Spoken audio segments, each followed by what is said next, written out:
anybody comes out on a Saturday morning to join a maths conference at UWE is probably slightly crazy. But the fact that you're networking together is great. I think it's very easy for the sector, for education, for subjects to carry on doing what they've always done. The trouble is you always get what you always got. And I think the fact that you're here on a Saturday morning, networked in the way you are, means that you are drawing the maps for the future and you're not just selling for the status quo. So brace yourself and we'll see what we can do. So the point of our second annual conference is to again expand the network of people. We have specialists here from early years foundation all the way up through into higher education, as well as researchers and people who are just interested in maths education as a whole. If we have high quality professional development like today, then we will be able to move things forward and for us all to kind of work together. So the emphasis in secondary tends to be on GCSE for all understandable reasons. But if secondary schools realise if they get Key Stage 3 right, pupils would do better at GCSE. This is somewhere I think where we can collaborate.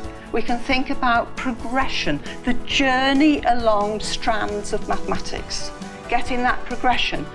So where it's coming from, what is being taught at the moment and where it's going to, and really understanding how all of that connects together.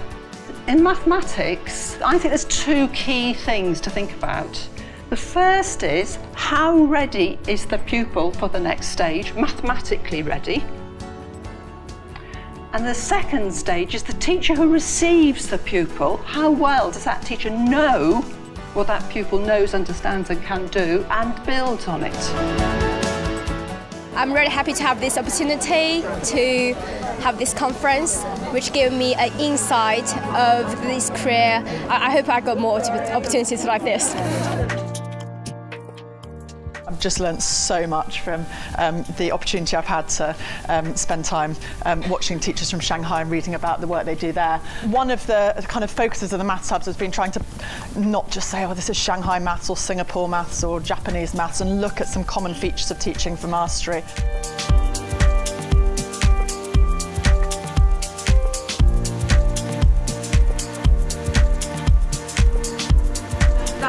They were subitizing quite large quantities because of the arrangements of the squares.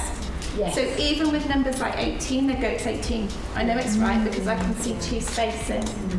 Right? And that's the power for me of tens frames.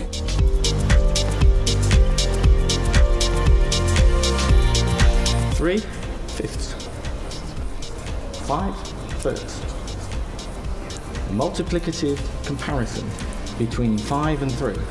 Use one of those two things. As mathematicians, it's the right thing to have the split. It's not fair to have one size fits all for maths, but that crossover is so important.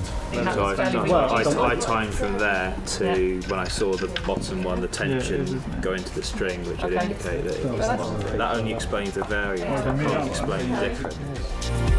Today I'm going to be talking about The Simpsons, which is an odd topic for a maths conference, but The Simpsons is written by a group of writers who, a lot of them are mathematicians, and high-powered mathematicians. Now, they're not mathematicians now, they're comedy writers, but they love maths. Whenever they get the chance, they hide bits of maths in The Simpsons, and they've been doing it for 25 years, and so I'll be looking at different mathematical appearances within The Simpsons and explaining them and so on. And I think the reason why it's relevant is because it makes maths fun.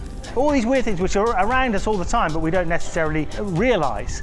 These numbers regenerate themselves from their own digits.